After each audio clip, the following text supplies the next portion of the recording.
Buenas noches con todos. Ya vamos a empezar dentro de poco. En breve estaremos dando la introducción. Por el momento vamos a esperar unos minutos más a que puedan ingresar más participantes y poder empezar con este webinar. Sí, de todas formas, sí quisiera que confirmen que se escucha bien el audio para poder continuar.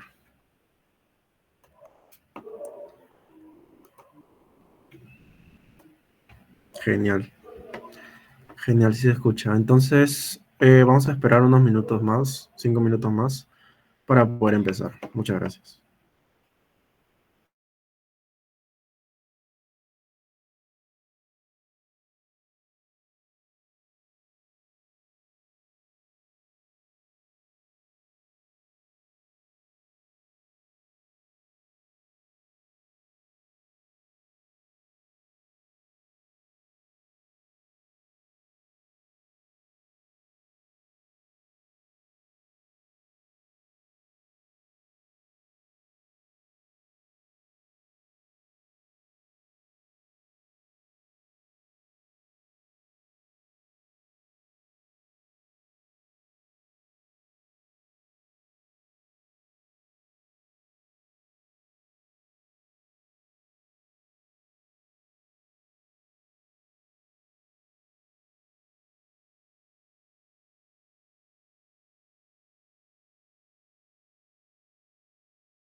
Buenas noches.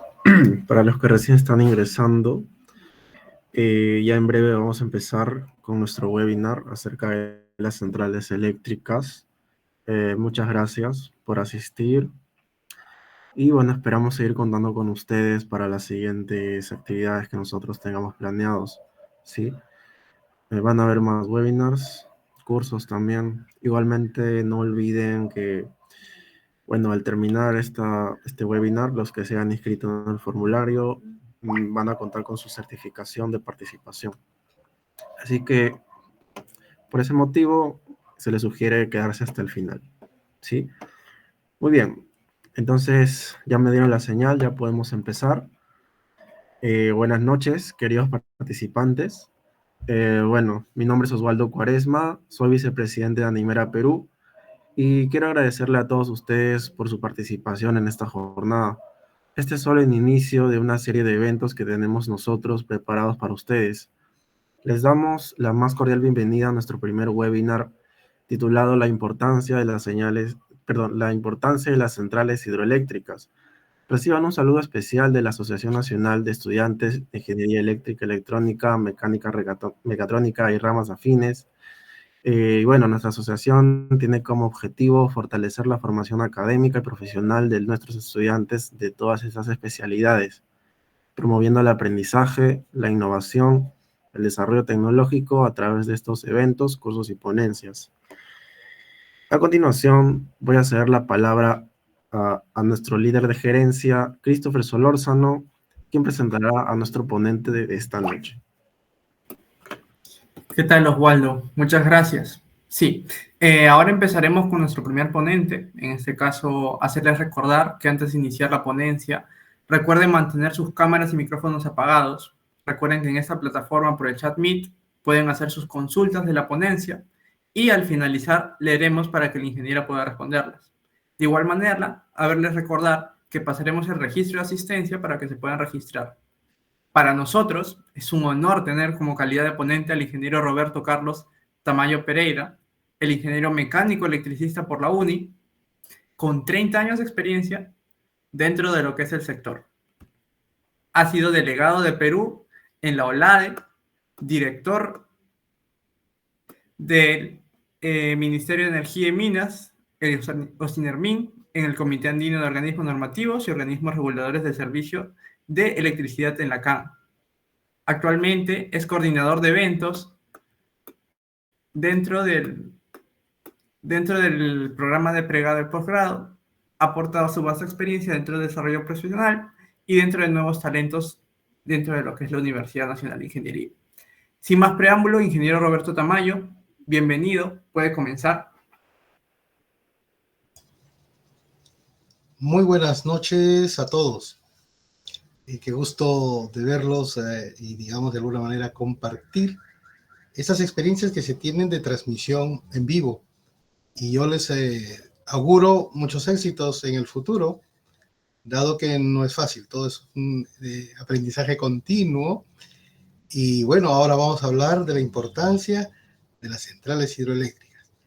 Por otro lado, yo también les agradezco por la deferencia de la invitación a Neimera Perú.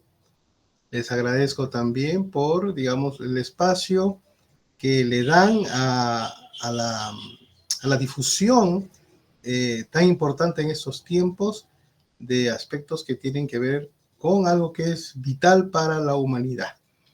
Primero, la energía, pero también tan importante y más importante que la energía, el adecuado uso del agua. Y hoy día, es el 22 de marzo, se celebra el Día Mundial del Agua. Entonces, con mayor razón, permítame presentarles, ¿no?, la ponencia del día de hoy. Seguramente al final de la misma, digamos, habrán las preguntas, digamos, necesarias, y estaré muy gustoso de poder absolverlas. Ahora, permítame compartir mi pantalla. Un momentito, por favor.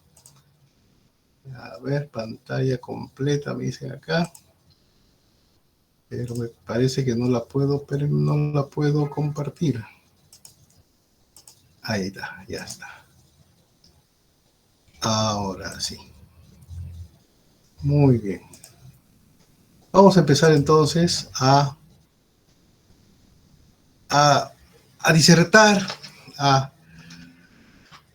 digamos, a poner en valor algo que, si bien por hoy está algo delegado, ¿no? Algo, digamos, que no está muy considerado dentro de de desarrollo de nuevos proyectos en nuestro país, pero la tecnología hidroeléctrica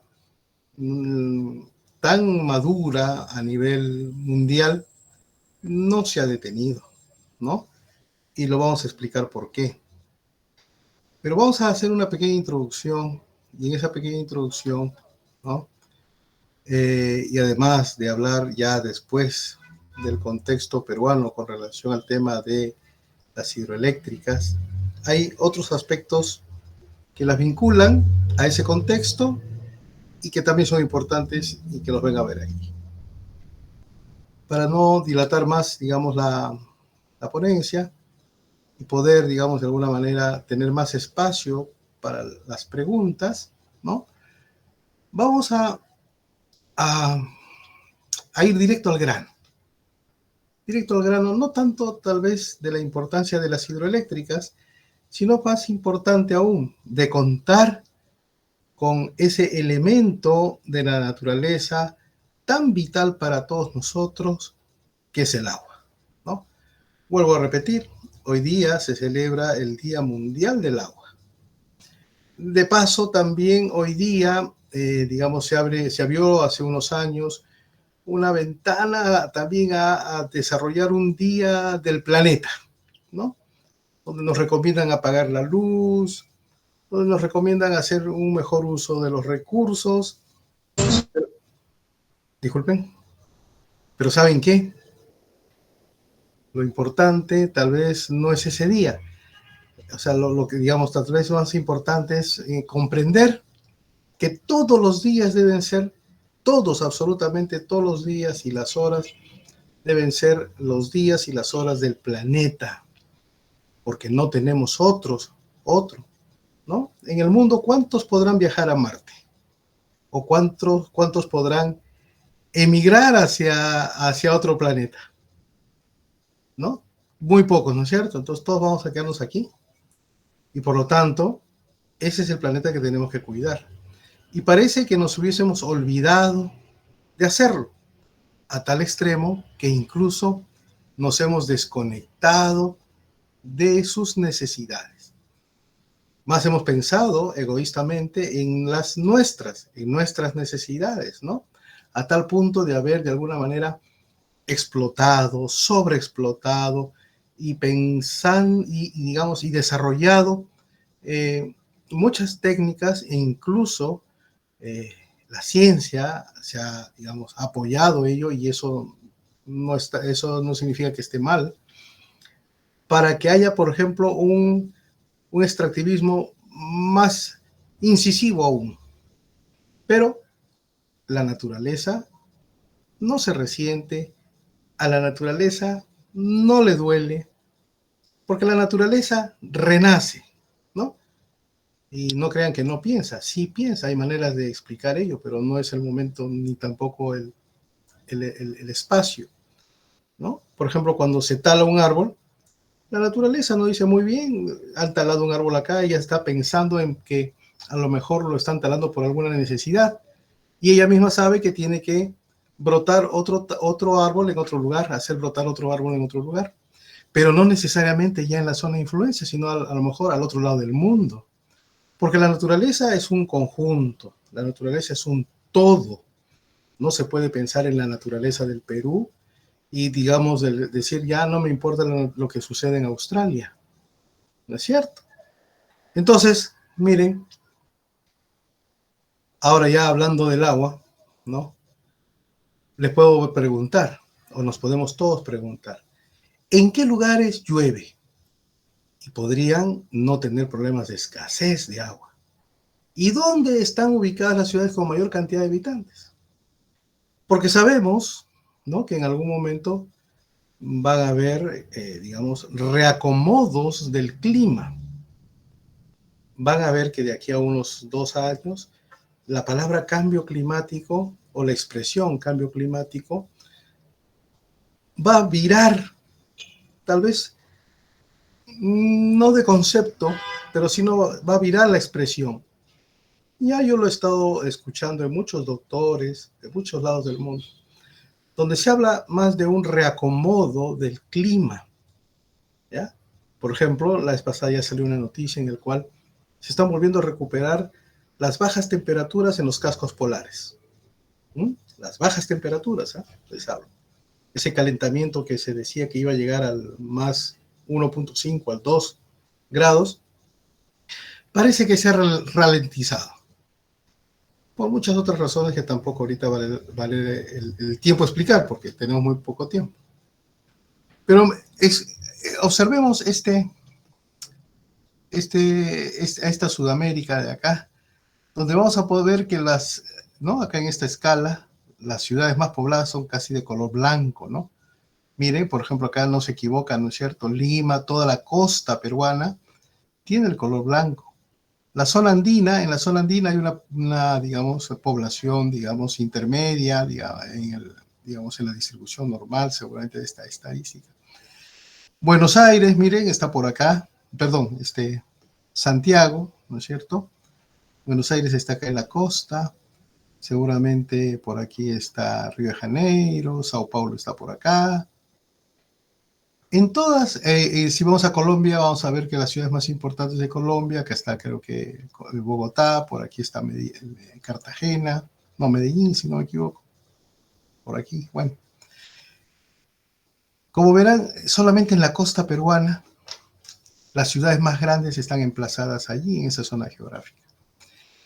Y es justamente la vertiente occidental la que tiene menos agua, ¿no? Pero por otro lado, más adelante vamos a ver que a pesar de que en las zonas rurales llueve, que a pesar que hay más disponibilidad del recurso porque está más cerca de las cordilleras, a las que les asiste una deglazación de todavía estos nevados tropicales que todavía tenemos, la escasez de agua para consumo humano también es notoria. Entonces, hay muchas cosas por trabajar allí, ¿no es cierto? Algo que, digamos, no ayuda mucho a la realidad de Perú es que en la zona de la costa, donde no hay agua, ¿no? Es una zona bastante desértica, están las grandes ciudades. Perdón, con este antivirus que siempre se prende. Y también, ¿qué nos dicen los estudios? ¿No? Muchos estudios hacen en promedio digamos, esta conclusión. ¿En qué países va a haber, digamos, de alguna manera, o qué países son más vulnerables a esta escasez de agua del futuro, a un nivel de estrés hídrico que podría alcanzarse en el futuro? Pero de toda Sudamérica, digamos, bueno, no el más alto, ¿no? El más alto es Chile, ¿no? Y después del extremadamente alto viene Perú. En el resto, digamos, hay un bajo estrés, es decir, todos los otros países tienen un bajo estrés. Perú es uno de los más vulnerables. Entonces, acá hay un gran dilema, ¿no es cierto? ¿Cómo gestionamos los recursos del agua? ¿Y acaso yo creo que todos están estudiando la carrera de ingeniería y hay muchos profesionales que también saben que tenemos la imperiosa necesidad hace muchos años de afianzar nuestras cuencas? ¿Y qué centrales, ¿no? ¿Qué tecnología puede coadyuvar a afianzar las cuencas, ¿no? Y en ese interín, tal vez a tener un mejor control y gestión de las mismas, ¿no es cierto?, coordinación con los acuerdos pertinentes, con los actores principales de ese uso del agua que están en esas zonas de su influencia, que son los agricultores, que son los pecuarios, los que se dedican a la ganadería, ¿no? O a la pesca, ¿no? Entonces, podríamos, como en algún momento nuestros ancestros, ¿no? Los pre-incas y los incas, poder tener nosotros la madurez necesaria de poder visionar a un país que pueda gestionar su recurso hídrico de la manera más eficiente. Eso cuesta, pero esas inversiones son de larga data, ¿no? ¿Por qué? Porque las obras civiles que se construyan, bien hechas obviamente, no como esos puentes que a veces se caen, ¿no es cierto? A veces esos techos de malls que también se caen. Las construcciones tienen que ser bien hechas. Y entonces, por ejemplo, hay casos en los que uno puede visualizar y constatar que la vida útil de estas obras civiles hidráulicas pueden durar hasta 100 años o más de 100 años, ¿no? Por ahí vamos a ver alguna lectura que nos va a dilucidar más ese aspecto. Entonces, ¿el vaso está medio vacío o medio lleno si hablamos del recurso hídrico, ¿no?, per cápita de agua dulce, ¿no?, de agua para beber? Miren, los países que disponemos de ese valioso recurso medido bueno, estimado a esta fecha del año 2020, ¿no? De acuerdo a esta estadística de aquí, del Banco Mundial, por ejemplo, Perú se encuentra dentro de los países que tienen mejores condiciones de ello. ¿Pero por qué? Porque nos asiste una cordillera que, digamos, nos abastece para la cuenca occidental, es decir, para la cuenca del Pacífico, de la deglaciación, ¿no? Y porque también tenemos periodos de lluvia, esas lluvias que se infiltran en nuestras cordilleras y que subterráneamente, ¿no?, se trasladan a la costa y que, bueno, a veces llegan también con lodo, pues, ¿no? Los huaicos, los deslizamientos de tierras, son cuestiones que son naturales en un continente que incluso es un continente nuevo, un continente en formación. Entonces, a veces cuando en las noticias uno lee, ¿no?, dice, se derrumbó una carretera, hubo un super huaico. Y entonces los que no han vivido las épocas, por ejemplo, de hace 50 años atrás, donde los huecos eran los mismos. Porque por más que le pongamos un super, a menos de que perforemos la montaña y, digamos, podamos, obviamente, obviar los taludes, como lo hacen en China, por ejemplo, o en muchos países del Oriente, ¿no? Podemos evitar de alguna manera que, bueno, haya un deslizamiento e interrumpa las carreteras. ¿Ok? Siempre esos movimientos han existido y van a existir. No tiene que haber un escándalo de ello, ¿no? Debemos culturizarnos más en ese sentido, investigar más en ese sentido. Y es por eso que los pre-incas y los incas nunca construían digamos, sus edificaciones en las riberas de los ríos y tampoco en los valles, porque sabían que a los valles también llegaban los aludes. Con lo que sucedió, por ejemplo, cuando hubo el aluvión de Ancash, ¿no?, en los años 40, ¿no? Han habido varios aluviones ahí donde llegaban los deslizamientos y llegaban los deslizamientos a zonas que aparentemente no podían llegar porque eran zonas planas totalmente. Pero para eso, ¿no?, los geólogos, nuestros amigos geofísicos, conocen muy bien esos detalles, solo que a veces no se les hace caso. Entonces nosotros somos un país, digamos, que por el momento disfrutamos de mucha humedad, abundante humedad. Claro que al 2050 nos dicen que podríamos entrar en estrés, ¿no? Podríamos solamente, pero para eso podemos trabajar desde ahora, como les decía, esos afianzamientos de cuenca, ¿no? Por otro lado, esto de acá pareciera que es una gran noticia. Yo creo que sí, ¿no? Nos han mencionado, disculpe que no haya puesto la fuente, por ahí tenía yo la fuente, pero esto es cierto, ¿no es cierto? Porque nosotros estamos, digamos, en este nivel de producir nuestra energía eléctrica, ¿no? De producir nuestra energía eléctrica con energía renovable, con tecnologías renovables. A veces incluso hemos superado, ustedes saben que nuestro país es estacional, ¿no? Hay momentos en que llueve mucho, ¿no es cierto? La época de lluvias, la época de avenida, y en la época de estiaje. Entonces, si nosotros le ponemos una media a todo ello, no ni un máximo valor ni un mínimo valor, sino una media, vamos a estar en aproximadamente 55%, ¿no?, de poder tener en nuestra matriz eléctrica energía renovable. A veces esto llega un poco más. Entonces, ¿quiénes en Sudamérica nos ganan? Nos ganan, por acá está Uruguay, nos gana Brasil y nos gana Colombia, ¿no? Colombia es un país que tiene un potencial hidroeléctrico mayor que el nuestro, ¿no? Pero nosotros estamos sobre otros países, ¿no? Incluso Chile, pero Chile ya nos va a pasar. ¿Por qué? Porque Chile en su matriz eléctrica está incorporando mucha tecnología eólica y solar, ¿no?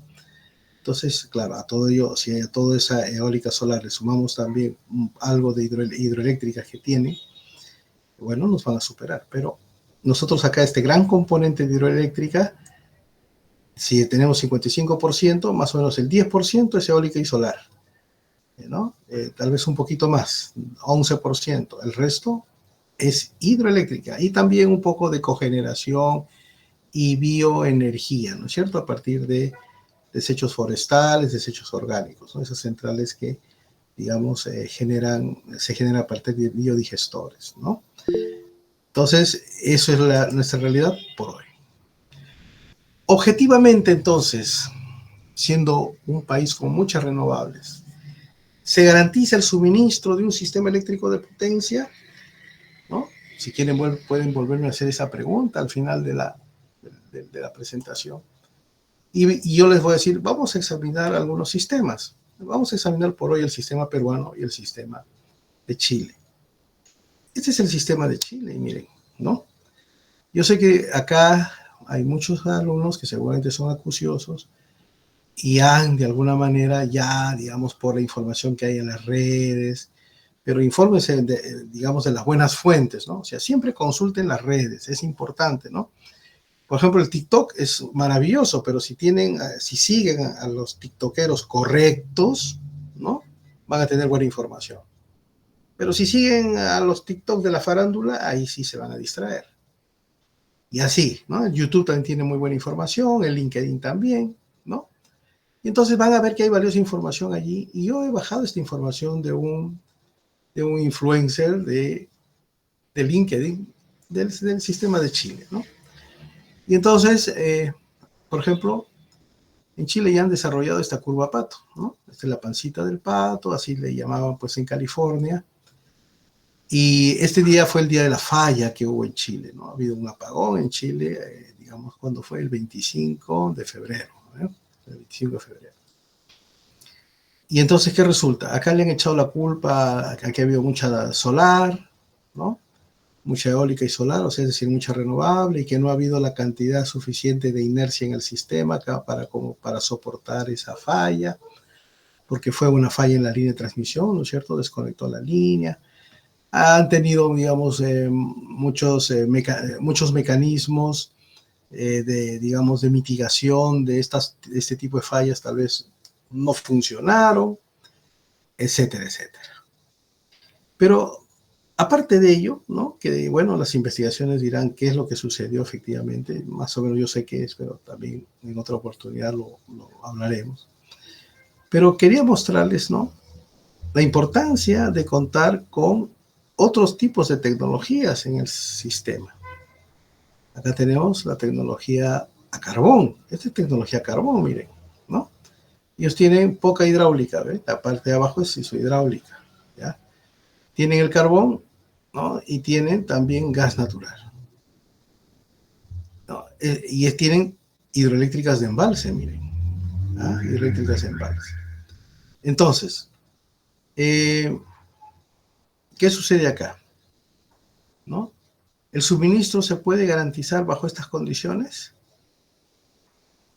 Esta falla, bueno, que le puede suceder a cualquier país, digamos, y cualquier país puede fallar y se puede después restablecer, no es el problema para que existan otro tipo de tecnologías, ¿no? Sí pueden existir ese otro tipo de tecnologías bajo ciertas reglas y con el auxilio, ¿no? De mecanismos, en este caso de algunos servicios, que pueden suplir, digamos, esa, digamos, degradación, perdón, de la inercia que puede disminuirse porque van a haber menos elementos que rotan en el sistema, o algunas plantas que no son tan flexibles en el sistema, ¿no? Etcétera, etcétera. Y entonces, las renovables, incluidas, ¿no? Las solares y eólicas, ¿pueden hacer funcionar un sistema? Sí pueden hacer funcionar un sistema con las condiciones debidas, ¿no? Con los supuestos y premisas debidos, con condiciones preestablecidas debidas. ¿Y por qué? Y acá nos vamos a nuestro sistema. Y este es nuestro sistema, miren. Nuestro sistema está compuesto por agua. Esta es la cantidad de hidroeléctricas que hay, ¿no? O sea, somos un país que en energía, ¿no? Dependemos mucho todavía del agua. Esto que está en amarillo es eólica y solar. Es decir, nuestras renovables ya han superado en muchos casos, en muchos meses del año, ¿no? El 10% de participación en el sistema. Esto que ven acá abajo son nuestros ciclos combinados, ¿no? Un ciclo combinado, 2, 3, 4, 5, 6 y 7, hasta este marroncito que está acá arriba. 7 ciclos combinados entre grandes ciclos combinados y pequeños ciclos combinados. estos ciclos combinados tienen la responsabilidad ahora de hacerle seguimiento a todas las fluctuaciones que producen las tecnologías que no pueden gestionar el funcionamiento, o que no pueden gestionar las fuentes que le hacen producir electricidad, es decir, el sol y el viento, ¿no? Yo les decía hace un rato, ¿no? ¿Todos pueden convivir y poder hacer funcionar un sistema? Sí. A nuestro sistema también. Si hay una falla en alguna línea de transmisión, ¿podría, digamos, ocasionar lo que ocasionó en Chile? No, no es distinto nuestro sistema al sistema chileno. Chile tiene una línea muy radial, ¿no? Que va desde el norte hasta el sur. Es una línea muy extensa. Nuestro país tiene hacia el sur, efectivamente, también unas líneas extensas, pero son 3 líneas, 2 en 500 kilovoltios y una en 220 kilovoltios. Es un sistema un poco más robusto, ¿no es cierto? Un poco más robusto. También eso importa en un sistema eléctrico. Y también tenemos mucha masa rotante, ¿no? O sea, hay muchos generadores que rotan y que proporcionan inercia en nuestro sistema, ¿no? En cambio, digamos, cuando haya más penetración de energías renovables, ¿no? Perdón, más penetración de la hidroeléctrica es renovable también, ¿no? Más tecnologías eólicas y solares que son renovables, cuando hayan en mayor cantidad, es muy probable que, digamos, no contribuyan con la inercia a la que estábamos acostumbrados, ¿no? Pero por ahí ya viendo eso, ¿no? Se ha colocado en los procedimientos del COES una exigencia que a partir del 2028 estas centrales, ¿no? Que no aportan inercia, van a aportar algo que se le denomina inercia sintética, es decir, bajo alguna modalidad, ya sea interviniendo sus inversores, porque es electrónica de potencia, o colocando sistemas de almacenamiento a partir de BESS, van a necesariamente, ¿no? Porque es una obligación, a colaborar con inercia sintética en el sistema. Es decir, por ese lado, con las previsiones del caso, como les mencionaba, ¿no? Las cosas pueden funcionar muy bien. Ahora, como verán, la hidroeléctrica es una tecnología que no solamente los ciclos combinados, obviamente, la hidroeléctrica también es una tecnología noble que se ajusta a las necesidades. Tiene una mayor flexibilidad que las centrales térmicas. Obviamente, ¿por qué? Porque las centrales térmicas, en el subir y bajar, en el arrancar y parar, desgastan su vida útil. Es decir, sus costos variables no combustibles, o sea, es decir, esos costos relacionados a la operación y al mantenimiento, son mayores. Si alguna central quisiera competir en el despacho de estas de ciclo combinado, y por decirles, por sincerar su costo variable no combustible, se hace más cara, a lo mejor es desplazada por su competencia. Ese es otro factor también que se tiene que evaluar, con mucha realidad, con mucha objetividad, ¿no? Bueno, y además después de que se sinceren esos costos variables no combustibles, se sinceren ese verdadero costo de los servicios complementarios, como se le llama. La siguiente pregunta, y gran pregunta, ¿no? De gran debate es, ¿y quién paga esos servicios, ¿no? Al final de cuentas, ese es el negocio, ¿no? El negocio es, alguien invierte y por eso que alguien que invierte se le remunera, ¿no? Hasta cubrir sus ingresos. ¿Y quiénes remuneran ello? Necesariamente pues la demanda, ¿no? No va a haber alguien bondadoso que va a decir, yo pago por la demanda para verlos funcionar. No es así, ¿no es cierto? No funciona así. Entonces, al final, la demanda es que siempre paga todo, ¿ya? En términos prácticos, ¿no? Lo que ven acá también, miren esta curva blanca, es la curva de la demanda. Y como verán, en los meses donde hace más calor, ¿no? Y a pesar de que no funcionan los colegios ni las universidades porque están de vacaciones, ¿no? Hay más demanda, ¿no? Porque hay más consumo de electricidad por muchas cosas, ¿no? A lo mejor también los que están de vacaciones consumen más electricidad, pero también hace más calor, ¿no? Entonces, un parámetro que siempre debe estar vinculado a la proyección de la demanda es la temperatura. Si van a hacer una tesis, hagan esa tesis, ¿no? ¿Cómo se correlaciona la temperatura con la demanda? En las épocas que, digamos, hace menos calor, hay menos demanda, pero también hay menos consumo por, digamos, también la estacionalidad misma, ¿no? Porque, digamos, también hay otro tipo de, digamos, una forma de caracterización de la demanda, etcétera, etcétera. Y además por algo que es importante, porque estas centrales, como están generando cerca al centro de carga, hacen que haya menos pérdidas en el sistema. También, ¿no es cierto? Entonces, objetivamente, ¿se garantiza el suministro de una SEP, un sistema eléctrico de potencia con renovables? Sí, definitivamente sí. Pero tiene que haber la combinación perfecta, ¿no es cierto? O la combinación segura. Y las hidroeléctricas, ¿no?, tienen esa bondad. Las hidroeléctricas tienen esa virtud de poder ser la tecnología más flexible y la que puede soportar, de alguna manera, frecuencias más bajas, incluso frente a un colapso como este de acá, ¿no? Si acá, por ejemplo, hubiesen habido más hidroeléctricas en servicio, a lo mejor la profundidad de la falla hubiese sido menor. Pero yo creo que después de esto de acá, después de lo que sucedió, nada lo salvaba, pero frente a otros escenarios, ¿no?, la hidroeléctrica sí representa garantías en la parte operativa. Y acá viene, digamos, de alguna manera, algunos textos que ya después ustedes seguramente lo van a repasar. No vamos a repasarlos uno por uno, ¿no? Pero dice, ¿no? Por ejemplo, el primero. Voy a leer el primero y el segundo, ¿ya? La energía proveniente de grandes centrales hidroeléctricas es reconocida mundialmente debido al gran impacto ambiental que ocasiona la desviación de los ríos, ¿no? En el desarrollo de nuevas centrales de gran tamaño se enfrentan importantes desafíos, principalmente derivados de los impactos ambientales por la construcción de represas, que complican el proceso de concesión de licencias, ¿ya? Hasta ahí, de alguna manera, es el enfoque que, digamos, se le quiere dar. Yo de verdad no estoy de acuerdo mucho con esto, pero a eso hemos arribado en estos tiempos. Hemos arribado al hecho de que efectivamente se generan muchos conflictos sociales, ¿no? Donde de alguna manera corren muchos tipos de intereses, ¿no?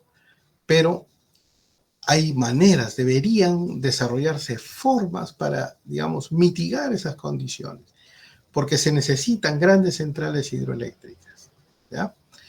Es cierto, ¿no?, que hay un impacto ambiental, porque, digamos, cuando por ejemplo, se sumergen bosques dentro de un gran espejo en una presa, ¿no?, u otro tipo de material orgánico que ya estuvo en contacto con el sol, por ejemplo, es que esa materia orgánica ya tiene carbono, y cuando ya hay una masa que tiene carbono, es susceptible a que en un proceso, digamos, de desarrollo lento de combustión pueda en el futuro desarrollar metano, ¿no es cierto?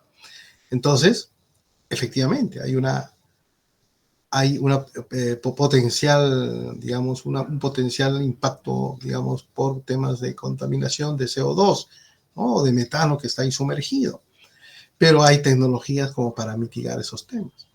Que una gran presa, por ejemplo, detiene el arrastre de muchos nutrientes cuestas abajo, río abajo, ¿no?, aguas abajo, también es correcto.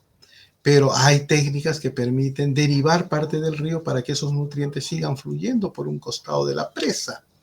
O sea, para cualquier situación compleja en la ingeniería, siempre hay una solución de la misma, ¿no?, proveniente de la misma. Si no, no se hubiese desarrollado, por ejemplo, Itaipú, no se hubiesen desarrollado otro tipo de centrales grandotas que hay en Brasil.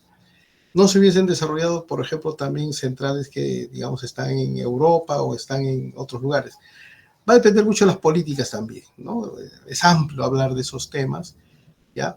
Pero lo que, digamos, de alguna manera se recoge de la opinión de muchos que participaban en algunas reuniones, digamos, de la COP, esas reuniones de la ONU, al final destacaron que en estos tiempos, ¿no?, era mejor, digamos, como dice acá, ¿no?, dedicar nuestros esfuerzos a la energía hidroeléctrica que, digamos, que sea más respetuosa con el medio ambiente y que sea una alternativa viable. Y ese papel lo iban a desempeñar las pequeñas centrales hidroeléctricas, ¿no? Bueno, pequeñas, vayamos a ver desde el punto de vista de qué tamaño, ¿no? Una central de 20 megavatios, por ejemplo, para una área rural no es tan pequeña, ¿no? Les voy a comentar, por ejemplo, hay un pueblo que se llama Chiquián, en la sierra de Ancash, ¿no? Saliendo de Pativilca, se sube hacia la sierra, ¿no? Y antes de entrar entre Lima y Ancash hay un lugar que se llama Chiquián. Allí, por ejemplo, hay un pueblo de Chiquián, pero ese pueblo hace tiempo funciona con una centralita que no llega ni a 500 kilovatios. 500 kilovatios, o sea, medio megavatio. Entonces, una pequeña central, ¿de qué tamaño estamos hablando? Ahorita vamos a ver una tablita, ¿ya? Que se deben desarrollar, y se desarrollaron en el Perú hace muchos años, pequeñas centrales a través de un programa del Ministerio de Agricultura, yo les hablo de hace unos 20 años atrás, o hasta más, ¿no? Se desarrollaron, hubieron mucho presupuesto para ello. Muchas de ellas siguen funcionando hasta hoy en ese nivel de potencia, y otras se desarrollaron también posteriormente, pero muchas también dejaron de funcionar. ¿Por qué? Primero, porque en la zona rural es una zona en la cual, por ejemplo, puede haber incluso, ¿cómo se llama? Sus pobladores pueden, digamos, ser errantes, ¿no es cierto? Pueden trasladarse a otro lugar y entonces dejan a la pequeña central sin demanda, por así decirlo. Es un ejemplo, ¿no? Es una problemática distinta, ¿no? Es una problemática distinta. Entonces, hablar de ello también es bastante especializado y es una realidad distinta y es una problemática también distinta que nos lleva a problemas, digamos, a veces incluso hasta más complejos que los problemas grandes. Por ejemplo, ¿no? Otro ejemplo, hay centrales pequeñas que dependen de los canales de regadío de grandes proyectos agroexportadores, por ejemplo, de grandes proyectos especiales, digamos, agroenergéticos, ¿no? Como por ejemplo Tinajones, o por ejemplo Chavimochic, ¿no? Donde hay pequeñas centrales hidroeléctricas, pero que dependen, ¿no?, de las aguas de esos canales de regadío, ¿no?, o de esos pequeños saltos de algunas presas ahí de regadío. Y si los regantes, por ejemplo, en algún momento dicen, en estos días vamos a no regar, esa central se queda sin agua, ¿no? Ese es otro tipo de problema, de problemas, ¿se dan cuenta? Entonces, el problema de las pequeñas centrales hidroeléctricas es más difícil, tal vez son más sostenibles con el medio ambiente, pero de alguna forma, si bien es cierto, son más baratas también, pero tienen muchas cosas que las hacen también inciertas, ¿no es cierto? Las hacen inciertas. ¿Cómo se desarrollan las centrales? Las centrales generalmente se desarrollan, como cualquier tipo de inversión, con financiamiento. ¿Y quién financia si algo tiene mucho riesgo? ¿Cierto? Entonces, por ejemplo, acá hay una expresión que habla de los riesgos y dice: los autores creen que si prevén los riesgos antes de que las centrales hidroeléctricas se utilicen de forma generalizada y ciertas medidas correctivas, se pueden evitar considerables insatisfacciones y daños ambientales. Bueno, pero hay muchos elementos que, digamos, generan mucha incertidumbre, y de alguna manera prever esos riesgos es bien complejo, ¿no? Partamos de que, por ejemplo, se necesitan muchos permisos. Dentro de esos permisos se necesita el estudio de impacto ambiental. Se necesita, por ejemplo, una licencia de servidumbres. Se necesita, por ejemplo, lo que le llaman una consulta previa, ¿no?, a las comunidades de la zona de influencia. Y entonces, tantos permisos se han presentado en el camino que a veces se hacen inviable. ¿Por qué? Porque el prever esos riesgos entonces cada vez es más difícil. Y entonces para financiar un proyecto, digamos, es muy complicado, ¿no? Es muy complicado. Entonces, por ese lado, digamos, como que los proyectos hidroeléctricos, no solamente los grandes, sino también los pequeños, están de alguna manera en un debate, pero yo creo que se tiene que trabajar para mitigar esos riesgos. Se tiene que trabajar para brindarle, así como en esta charla, por ejemplo, ¿no?, vías, digamos, de seguridad a las comunidades para que haya una convivencia armoniosa, ¿no? para que haya una convivencia armoniosa. Bueno, entonces acá, como les decía, habían 3 láminas de bastante, de alguna manera, aporte, digamos, como análisis cualitativo al respecto, que eso lo pueden después ustedes ver, porque esta presentación va a estar con ustedes, ¿ya? Pero un poco el enfoque era ello, ¿cierto? Entonces, al final, tal vez como un correlato de todo este aspecto, ¿no? Es que hay pues una valla muy alta que saldar, que salvar, antes pues de estar tranquilos y poder decir el proyecto está financiado, el proyecto tiene este cronograma, y bueno, vamos a seguir el cronograma y todos vamos a ganar. ¿Por qué? Porque primero tiene que haber una aceptación social. Entonces, en estas dimensiones interdependientes, ¿no?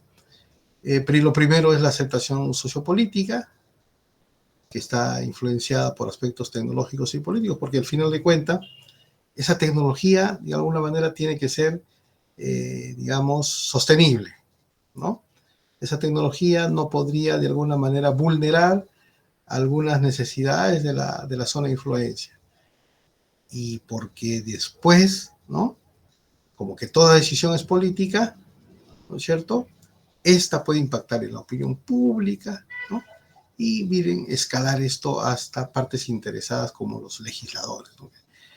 Bueno, no tenemos ahora por hoy, ¿no? Un buen concepto de algunos, ¿no? Siempre hay excepciones, y entonces a veces pues hay retrasos para el desarrollo de los pueblos justamente por esos temas. Tampoco queremos llevarlo esto a un foro político, pero ustedes también tienen que comprender que todas las decisiones en esos ámbitos son políticas, decisiones políticas. Por otro lado, tiene que haber una aceptación de la comunidad. Y ahora, cuando a veces uno dice la comunidad, ¿no es cierto? Yo supongo que acá en lo del foro conocen algunas comunidades, ¿no? Algunos están familiarizados cuando se habla de lo que es las comunidades campesinas, ¿verdad? ¿No? Las otras comunidades campesinas. Ahora ellas están muy fortalecidas porque los hijos de los hijos de los hijos ya no son los comuneros que eran antes, ¿no? Que a veces eran personas que no habían estudiado, no habían tenido esa oportunidad, el privilegio de haber tenido, de haber desarrollado un estudio. Ahora los hijos de los hijos de los hijos ya tienen carreras profesionales y son personas letradas y que entienden muy bien sus deberes y derechos. Entonces negociar ya es un poco más complejo, ¿no es cierto? Entonces la aceptación de la comunidad ahora es un poco más, digamos de alguna manera, también, para no decir la palabra compleja, es más comprometida, por ejemplo, con muchos tipos de procesos, ¿no? Como dice ahí, ¿no? Procesos incluso que tienen que ver con los niveles de justicia, ¿no? Procesos que tienen que ver con los niveles, por ejemplo, incluso a nivel, digamos, de negocios y de cosas, de temas, por ejemplo, de llegar a un justiprecio, etcétera, etcétera. Se ha vuelto más complejo, ¿no es cierto? Y tiene que haber también, por otro lado, la aceptación del mercado. Miren, cuán difícil se ha vuelto esto. Porque en la aceptación del mercado tal vez es lo más fácil.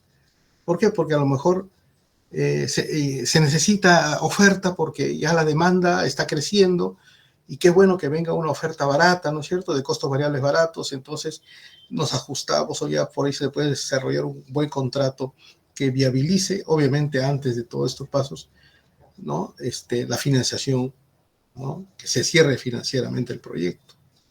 Entonces miren los pasos que hay que seguir. Y eso era la categorización de estos proyectos, por ejemplo, hidroeléctricos, ¿no? Y hay tecnología para todo ello, ¿no es cierto? Desde las centrales mini, pico, micro, pequeño, medio y grande. Bueno, esta es una categorización, ¿no?, a partir de esta bibliografía que ustedes pueden ver acá. ¿Cómo podemos distinguir la magnitud entre 0 y 5 kilovatios, entre 5 y 100 kilovatios?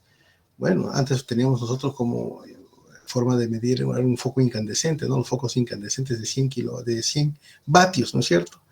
Entonces poner 100 kilovatios era como poner 100.000 de esos foquitos. O sea, 500 kilovatios es, digamos, da una cierta energía a un cierto poblado, por ejemplo, rural, ¿no? Yo les hablaba, por ejemplo, de una central, pequeño, de 1 a 10 megavatios, como decimos en el sector eléctrico, ya marca el amperímetro, ¿no? Entonces, centrales de 20 megavatios que forman parte de ese conjunto de las energías renovables que se subastaban hace unos años, ¿no? Centrales de hasta 20 megavatios, que y ustedes dirán, ¿por qué 20 megavatios? Bueno, era algo que nos hemos copiado, pues creo que de unas subastas que venían de Europa, ¿no? Y 20 megavatios es una central grande, ¿no? Para una zona rural es grande. Bueno, yo les decía que ese pueblito Chiquián, creo que su central no sobrepasaba los 500 kilovatios, ¿no? Hay centrales que son pues de esa magnitud, de 1 megavatio, de 2.5 megavatios, pero de 20 megavatios ya es, digamos, como tal vez con la posibilidad de poder conectarla a la red del sistema interconectado o, digamos, llevarla a una red de una empresa de distribución eléctrica, ya sea en las regiones o sea a una empresa eléctrica regional, ¿no es cierto? Por ejemplo, en Ica, en Cusco, en Piura, ¿no?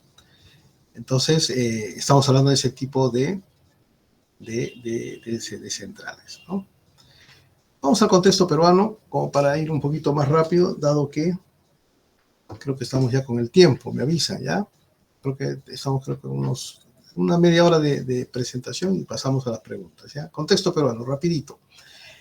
Esta es la matriz de energía del Perú. Miren lo que en energía, a nivel de todos los procesos industriales y también demanda de energía, ¿no es cierto? No solamente eléctrica, sino también de parte de hidrocarburos que se necesitan en el Perú. Tenemos este mapa de acá, ¿no es cierto? Perdón, este diagrama de acá. Y la hidroeléctrica, miren, representa dentro de esta matriz energética un gran porcentaje. ¿Ah? Somos un país hidroeléctrico, pues, ¿no? A nivel energético incluso. Las redes están siendo incipientes. Perdón. El gas natural cobró protagonismo a partir del año 2004, en el cual llegó el gas de KMC a Lima y se desarrolló para muchas centrales termoeléctricas, ¿no? Como vamos a ver más adelante. El petróleo, básicamente destinado al transporte, ¿no? Y algún consumo tal vez industrial por ahí, pero básicamente más destinado al transporte. Entonces, lo del carbón, casi ya no tenemos carbón en el país, ¿no? Este es un Sankey, perdón, voy a tomar un poquito de agua, estaba resfriado. Este es un Sankey, donde podemos ver, digamos, las fuentes primarias, y estas fuentes primarias, después de pasar por un proceso de transformación, ¿no? Fuentes primarias para el sector eléctrico, ¿ya? Este es para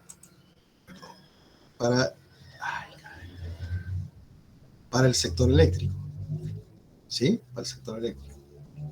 Después de pasar por un proceso de transformación, digamos, de conversión de la fuente primaria a fuente secundaria, podemos ver, miren, la cantidad de pérdidas que se tiene en esa transformación.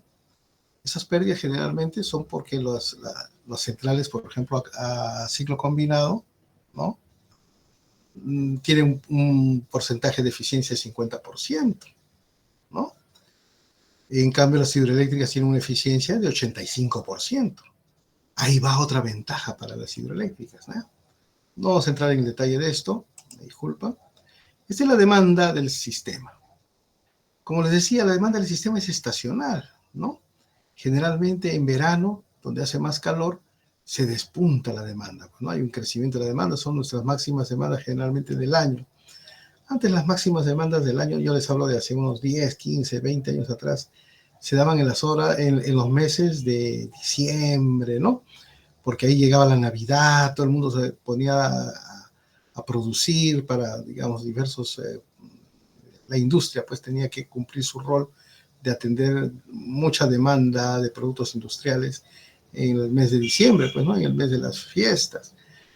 Pero ahora, miren, a mí me parece que es la temperatura, las altas temperaturas, lo que hace que la demanda o la característica de la demanda haya cambiado, ¿no? Recuerden que cada vez nosotros tenemos más elementos tecnológicos que usamos, ¿no? Más celulares, más laptops, más tablets, más, ¿no es cierto?, elementos electrónicos que tenemos en nuestras casas, que yo algunos ya ni siquiera los conoceré. Y cuando hay más calor, ¿no? Todos esos elementos pierden eficiencia. y en su transformación también. Entonces, se necesita más electricidad también. Todo eso, digamos, de alguna manera hace que la demanda eléctrica sea más alta. ¿Ya? Y obviamente las altas temperaturas. Y este es nuestro despacho como CEIN, ¿no? Como CEIN, miren. Y acá un poco, y no solamente por hacer notar la conclusión que antes les he mencionado, ¿no? De que todos los sistemas pueden obviamente operar con todas las tecnologías del sistema, con todas las tecnologías que ahora existen, ¿no? Lo que está acá en plomito arriba es viento, lo que está acá encima es sol, miren. Y miren, miren más o menos la magnitud de los vientos normales que hay acá en nuestro Perú, ¿ya? Pero hay momentos o hay días en que los vientos, pues, ¿no? Los vientos, miren, son esquivos, ¿no? Se van los vientos. Este día es un día domingo, ¿ya? Este es un día sábado, un día domingo. Este de acá ya es un día lunes, o al revés, que este es un día sábado. Este es un día domingo, ¿no? Este es un día domingo. Y este es un día lunes. Y en ese día lunes, ¿ya? Resulta que el viento se fue, ¿no? No se fue no, o sea, no hubo el viento que se querría que habría en alguna hora. El sol no fue, digamos, de alguna manera, veníamos con una nubosidad bien alta en la costa peruana por varios días. No era como esta de acá, que ya se despejó, digamos, de alguna manera la nubosidad, ¿no? Y mire, se tuvo que recurrir al diésel. Y se tuvo que recurrir al diésel, ¿por qué? A ver acá. Ustedes han tenido que observar esto de acá, ¿no? Acá se bajó la hidroelectricidad. En un periodo donde llueve. ¿Por qué se baja la hidroelectricidad en un periodo donde llueve? Porque hay muchas empresas que hacen sus mantenimientos. Y uno de esos mantenimientos, tal vez uno de los más importantes en las hidroeléctricas, es limpiar sus presas. Y entonces, para limpiar sus presas, lo que hacen ellos es parar la central y abren las compuertas de las presas, sus alivios, sus bocatomas, las abren, ¿no? Y expulsan todos los sedimentos con la fuerza del río. Es decir, hacen como le dicen, hacen ya se me fue la palabra de la memoria, ¿no? Hay una purga, ¿no es cierto? Así es el término correcto, una purga. Viene la fuerza del río, vienen 600 metros cúbicos por segundo, por ejemplo, en Mantaro, e impulsan todos esos sedimentos y los botan por, digamos, las compuertas, por las bocatomas, ¿no? por las compuertas y los aliviaderos. Entonces para eso la central tiene que salir fuera de servicio, ¿no? Y entonces sale fuera de servicio Mantaro. Y en eso de ahí que sale fuera de servicio Mantaro también coincide en que hay menos vientos y menos sol. Y acá, como hay una central en cascada después de Mantaro, los sólidos en suspensión que botó Mantaro de su presa Tabla Chaca llegaron a la presa de Cerro del Águila, que es la central que está aguas más abajo. Y resulta que la central de Cerro del Águila también tuvo que bajar por esos grandes sólidos en suspensión que estaban llegando a su presa. Entonces, esta disminución desde aquí hasta acá, ¿no? Digamos, nos dejaron con un gran hueco de producción hidroeléctrica en pleno periodo de lluvias. Y ahí se sumó que faltó viento, que faltó sol, y entonces tuvieron que arrancar unidades diésel. ¿Ya? Entonces, esas cosas hay que siempre tomarlas en consideración en cualquier plan. Ahora, esto es, digamos, una mirada al corto plazo. Cuando uno hace una mirada al corto plazo, uno no sabe lo que va a venir en el futuro. Entonces, uno tiene que plantearse escenarios para el futuro. Con todo ese bagado, ese conocimiento que uno tiene de las operaciones, que pueden servir para la planificación, donde se tienen que, digamos, también involucrar otro tipo de criterios, porque uno en el largo plazo uno no va a ver lo que es en el día, uno no ve los detalles del día a día. En el largo plazo uno ve los grandes bloques, ¿no es cierto? Los grandes bloques de energía que se desplazan. Pero uno también ve en el largo plazo, o puede simular en el gran largo plazo, también esa escasez de gas o esa escasez de agua que podría haber.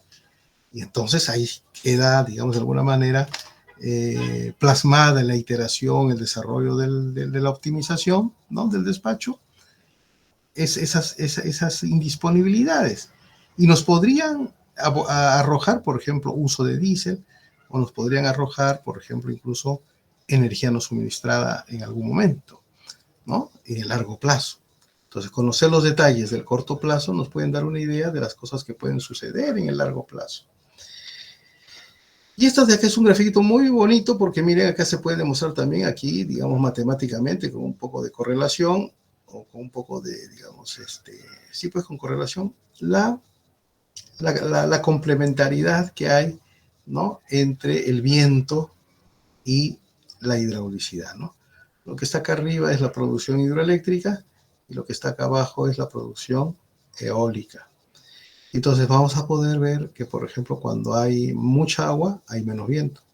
Cuando hay bastante agua, hay más viento, ¿no?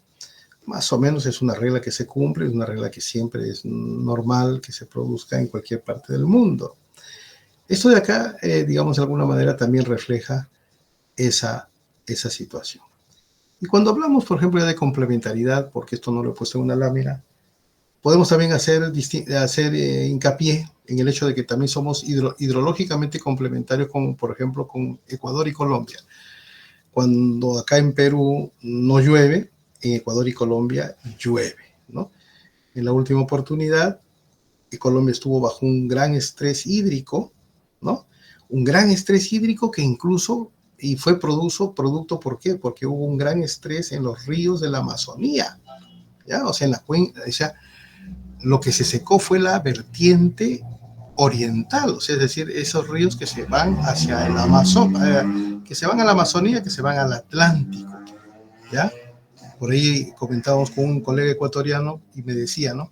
¿Cómo hubiésemos querido tener las centrales que ustedes tienen en la cuenca occidental, ¿no? Para no sufrir los estragos, ¿no? De la sequía en la vertiente oriental, ¿no? O sea, ustedes saben que las lluvias vienen porque vienen unas nubes que los impulsan los vientos. Cuando los vientos no son fuertes, ¿no? Las nubes se quedan por algún lado, a lo mejor se quedan en el mar y llueve en el mar, y entonces ya no llegan a sobrepasar la cordillera de los Andes, que es una cordillera bastante alta, y por ejemplo Ecuador también tiene su cordillera alta, pues entonces esos vientos no lograron hacer pasar las nubes hacia la parte occidental. Eso es lo que sucede, ¿ya?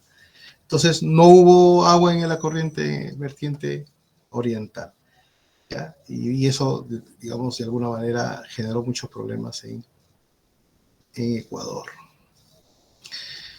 Esto es nuestra matriz por unidad, ¿no? Una red incipiente, bastante uso del agua en nuestro Perú, bastante dependencia también del gas natural, sobre todo de camisea. Ya no tenemos carbón, ¿no? Diésel tenemos cuando hay problemas, pues, ya sea de una sequía, de un retraso de lluvias. Esto de acá fue por un retraso de lluvias, ¿no? Un retraso de lluvias.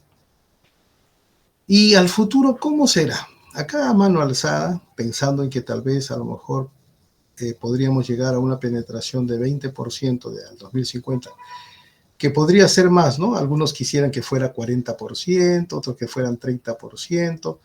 Yo conservadoramente he colocado 20%. Ahora, ustedes dirán, ¿por qué? Bueno, porque hace muchos años, ¿no? Un estudio que se llamó NUMES dijo que al 2040 iba a haber ese 20%, ¿no? Más o menos. Pero esto es relativo, ¿no es cierto? Pero miren, acá, ¿qué es lo que queda? Lo que queda es que siempre vamos a tener que usar gas, ¿no? ¿Ya? Pero ahorita nuestro enfoque es más hacia las hidroeléctricas, ¿no? Entonces, las hidroeléctricas también siempre nos van a acompañar, ¿no? En nuestro devenir de energía eléctrica. En el Perú, ¿se necesita un sistema robusto? Sí. ¿Ya tenemos un sistema interconectado robusto? Yo creo que sí, ¿no? Acá he tratado de mostrar los hitos, siempre pongo esta lámina, me falta actualizarla, así mil disculpas por ello, pero hay unos hitos importantes en la evolución desde el año 2000 de nuestro sistema eléctrico. En el año 2000 se interconectó los sistemas centro-norte y el sur, ¿no? A través de la línea Mantaro-Socabay, una línea de 220 kilovoltios. Miren cómo éramos como PAI de energía eléctrica o de generación de energía en el 2000. Éramos casi hidroeléctricos puros. En el 2004 hubo una sequía, no tan severa, pero fue una sequía importante que trajo muchos problemas, pero justo en el año 2004 se ingresó Camisea al sistema a través de la central Ventanilla, ¿no? Y Santa Rosa, y palió, digamos, en cierta forma esa crisis, ¿no? Pero no fue suficiente porque hubieron otros colaterales, ¿ya? En el año 2008, digamos que ya Camisea se posicionó y, digamos, ahí sí, había una pequeña leve sequía. Camisea demostró, digamos, lo importante que era en ese momento para el país y sus inversiones. Y en el año 2013 se pusieron en servicio la primera línea de 500 kilovoltios hacia el sur y se consolidaron varios ciclos combinados, ¿no? Con el uso de Camisea. En el año 2021 se incorporaron las centrales de Cerro del Águila y Chaya, dos centrales grandes para nuestro sistema, ¿no? Y esperamos pues que en el año 2040 nuestro sistema sea más seguro, que ya es seguro, ¿no es cierto? ¿No? Tiene una robustez importante. Eso lo demuestra la capacidad de cortocircuito, que es mucho mayor pues a la de años anteriores, pero todavía por hoy no es tan flexible. Esperemos que para el 2040, cuando haya más penetración de energías renovables, nuestro sistema sea más flexible, ¿no? Se tiene que trabajar en ello. De las fuentes primarias que hay en el país, el potencial hidroeléctrico es enorme, ¿no? Y en la cuenca oriental, digamos, hay muchos proyectos desarrollados, muchos perfiles con grandes potenciales, ¿ya? Nuestro potencial hidroeléctrico es de 70.000, ¿no?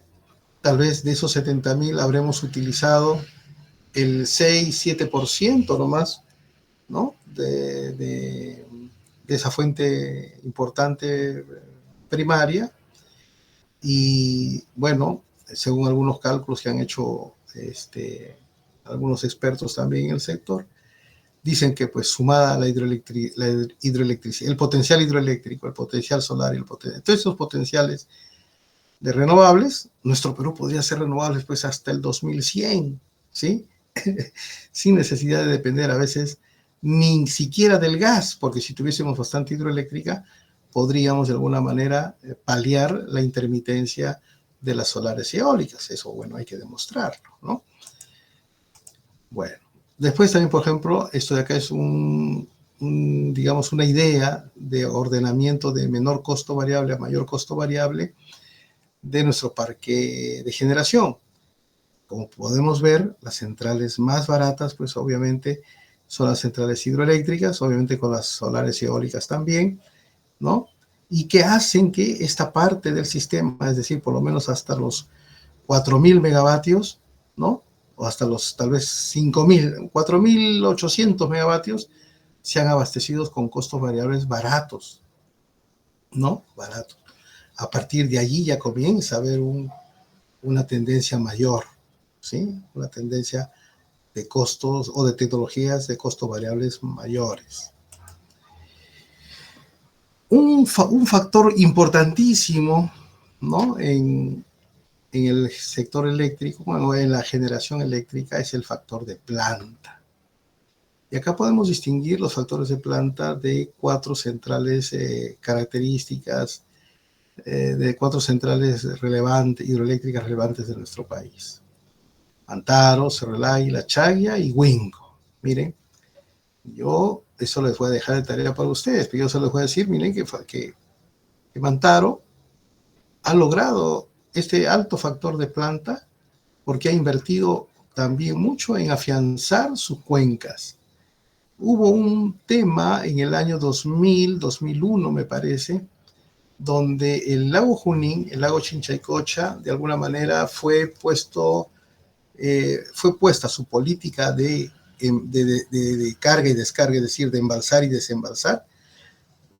Esa política fue puesta en cuestión. Es decir, los comuneros de la zona de influencia decían que cuando se embalsaba el lago Junín, ¿no? Se embalsaba tan alto y era pues una extensión muy grande ese lago Junín, que cuando habían fuertes vientos, el agua en el lago Junín iba como unas olas e inundaba sus sus zonas de regadío, sus zonas de sembrío, ¿no? Y podrían incluso también, de alguna manera, afectar a su ganado, a su ganadería. Entonces, los comuneros o las comunidades de esa zona dijeron, no, tienen que disminuir la cota del lago Junín. Y disminuyeron, pues, lograron su pretensión, disminuyeron la cota del lago Junín e hicieron que Electroperú, digamos, ya no dispusiera, Electroperú y otras centrales que están asociadas a la cuenca del Mantar, ya no dispusieran de esos 100 millones de metros cúbicos que perdieron por haber disminuido la cota. Pero Electroperú afianzó en otras cuencas, un volumen similar, es decir, construyó presas más pequeñas, ¿no es cierto?, afianzamientos más pequeños, y la suma de todos ellos pudieron también suplir lo que perdieron en el lago Junín. Esa es una política, digamos, de alguna manera acertada, que hizo que, o hace que, ¿no?, que Mantaro tenga un factor de planta bastante alto. Es decir, es como si casi estuviese operando en todos los meses del año a plena carga, ¿eh? En cambio, las otras centrales un poco como que operan más cuando hay época de avenida y operan menos cuando hay época de estiaje, ¿no es cierto? Están más, digamos, siguiendo el patrón de la estacionalidad, ¿no? En cambio, la política, digamos, de alguna manera comercial de Mantaro los llevó a, digamos, a tener un factor de planta bastante alto. Y con relación a la flexibilidad, como les mencionaba hace un momento, la hidroelectricidad es una de las centrales, pues, más flexibles. Miren, una de las más flexibles, está acá casi en el top, ¿no? Y sus costos operativos son de verdad bastante bajos, ¿no? En cambio, hay otras centrales, por ejemplo, como las de ciclo simple o las diésel, que, digamos, tienen unas condiciones más flexibles aún, pero sus costos operativos son más altos. Es decir, esta flexibilidad que permite que nos permiten estos tipos de tecnologías, las de arriba, se dan a un costo, digamos, más alto. ¿Por qué? Porque tienen que gastar más para poder, por ejemplo, estar sometidos a una mayor frecuencia de mantenimientos, ¿no es cierto? Porque el arrancar y parar, el operar a un régimen distinto al régimen normal de operación, digamos, les irroga mayor desgaste de máquina, mayor degradación de vida útil. Lo que no necesariamente es con las hidroeléctricas, como les decía, es una tecnología más noble. Entonces, por allí que también estas, ¿no?, las hidroeléctricas que tienen gran masa rotante, o sea, las grandes también, nos pueden ayudar a mejorar la flexibilidad del sistema. Por eso es muy importante también abogar por ello, ¿no?, porque se construyan más centrales para el futuro hidroeléctricas. Y no quería no mencionar a las centrales de hidrobombeo, ¿no?, que es una tecnología, ¿no? Había algunos colegas que nos decían, oye, entonces con tanta eólica y solar ya nosotros, ¿no?, los hidroeléctricos ya no trabajaremos, pues, ¿no?, ya renunciaremos, ¿no?, tendremos que estudiar eólica y solar. No, no es así, pues, ¿no? La tecnología hidroeléctrica es una tecnología que no va a sucumbir nunca, ¿no? Siempre va a haber, digamos, necesidades, y tal es así que, por ejemplo, a nivel mundial también están empezando a construirse centrales, digamos, reversibles, como les llaman también, a estas de hidrobombeo, que es decir, que en algún momento, cuando la energía es barata, se comienza a bombear agua, ¿no es cierto? O sea, las turbinas se vuelven sistemas de bombeo, sistemas bombas gigantes, comienzan a retornar el agua, ¿no es cierto?, hacia una cota superior. Ahora, pero también ustedes dirán, pero eso también se lo puede lograr con paneles solares, ¿no? Claro, tendrían que haber muchos grandes paneles solares para ello, pero pueden contribuir también. Puede ser un hidrobombeo híbrido, ¿no? También puede darse ese caso. Pero generalmente hay unas centrales de naturaleza reversible que permiten ello ya. Cuencas hidrológicas. Rapidito, un poco más rápido, ¿no es cierto? Acá miren los ríos más importantes, ¿no? Ahora, los ríos se caracterizan ¿por qué? Se caracterizan no solamente por su longitud, no solamente por dónde nacen y hacia dónde llegan, porque todas llegan al mar, ¿no es cierto?, a los océanos, sino también se caracterizan por su caudal, ¿no? Entonces, el río Amazonas, o la cuenca del Amazonas, o el río Amazonas, pues es un río el más importante pues de toda América, ¿no? Y en el Perú hay, digamos, vertientes que están caracterizadas de esta forma, ¿no? La región hidrográfica del Amazonas, la región hidrográfica del Pacífico o vertiente del Pacífico. A veces por el argot común se le dice la vertiente oriental, pero su nombre oficial es región hidrográfica del Amazonas. Miren, yo también ahí tengo que volver a repasar esto, ¿no? A veces yo alegremente digo la vertiente oriental, pero bueno, a veces hay que expresarnos bien, ¿no es cierto? Y entonces la expresión correcta es regiones hidrográficas.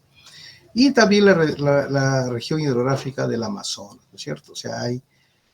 ¿Y por qué son regiones hidrográficas? Porque confluyen todos los, digamos, los afluentes hacia una gran masa o hacia un gran contenedor de agua. En este caso, el gran contenedor de agua en la zona del Collado de nuestro Perú, de la meseta del Collado, es el lago Titicaca, ¿no es cierto? Entonces, por eso es de que como que confluye ahí es una región hidrográfica, ¿correcto?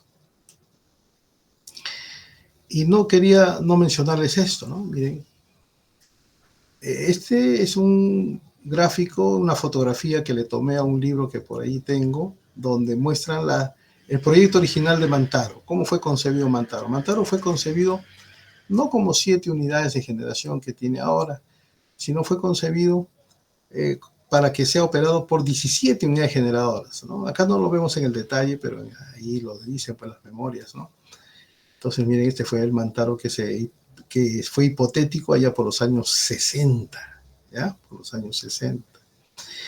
Después nos hemos dado cuenta también que, por ejemplo, el legado que se tuvo de todo lo que se planificó, de que todo lo que planificó Electroperú entre los 75 y los 85 aproximadamente, hasta casi los 90, ¿no? Todos esos perfiles se han, digamos, de alguna manera construido ya. Este también es un Excel anterior, un Excel un poco antiguo, porque Olmos también ya está, digamos, construido, ¿no?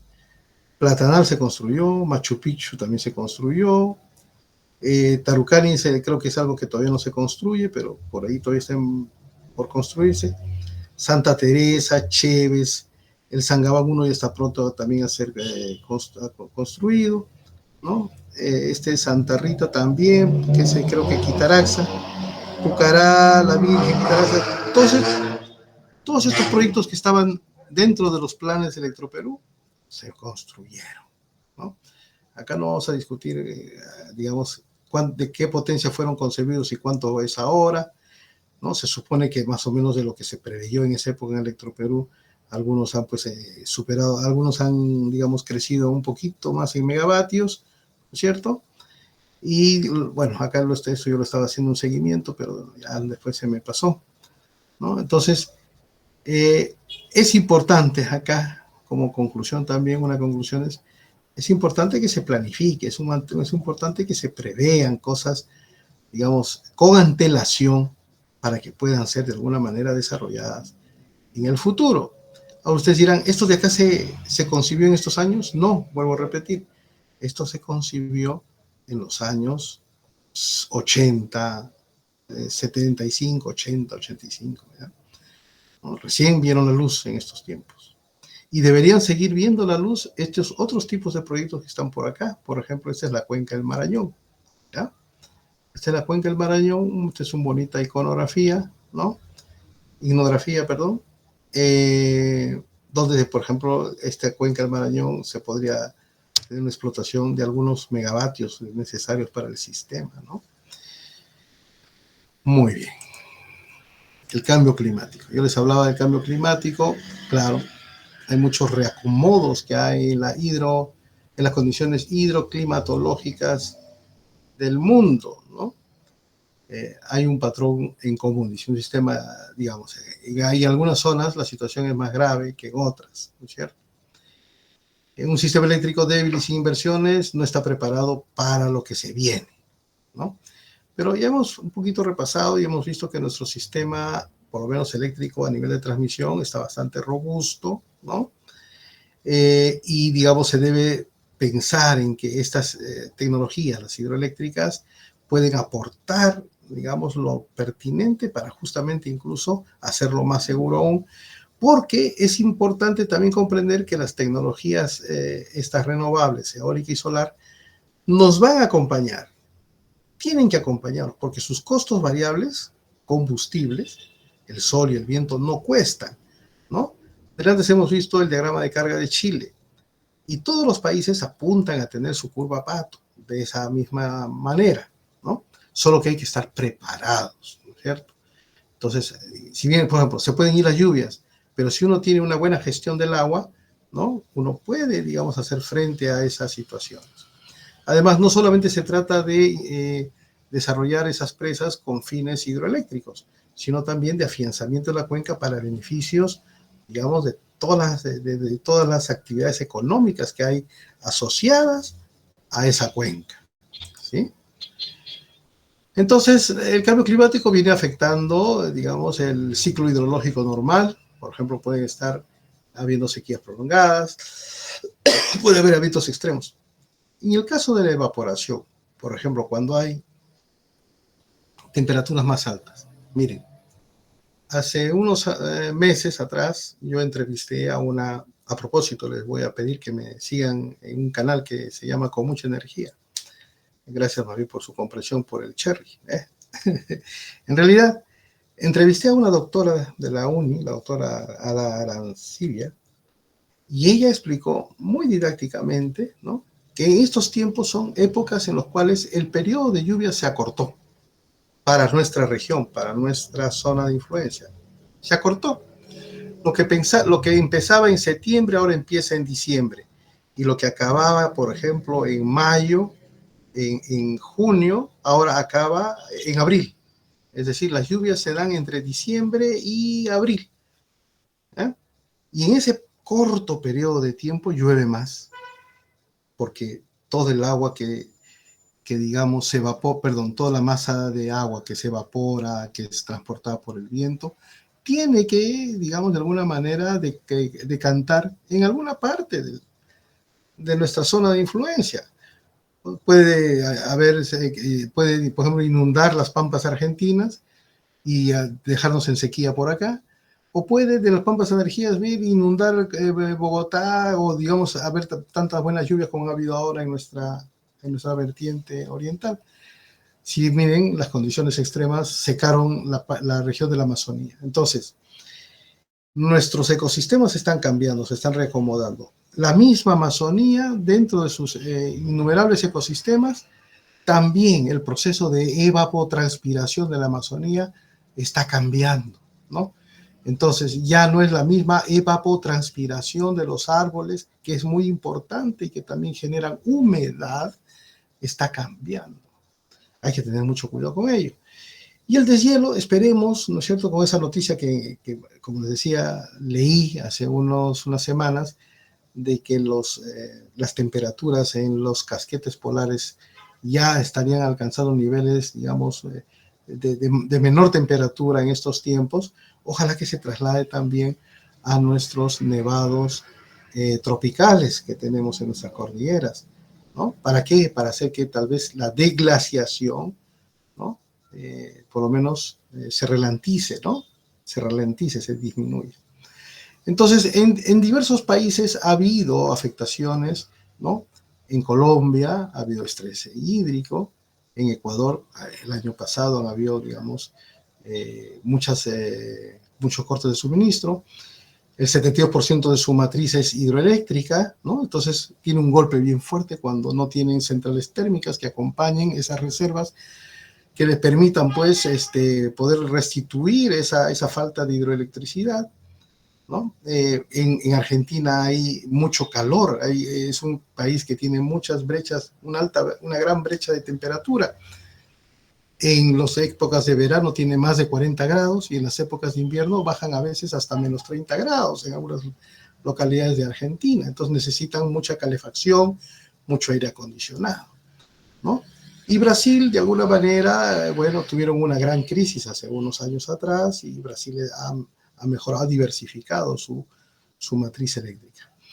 Bolivia, miren, Bolivia que está en nuestra parte superior, donde incluso se forma la alta boliviana para que comience a girar los vientos en torno al eje que es Bolivia, no tiene mucha agua, ¿no?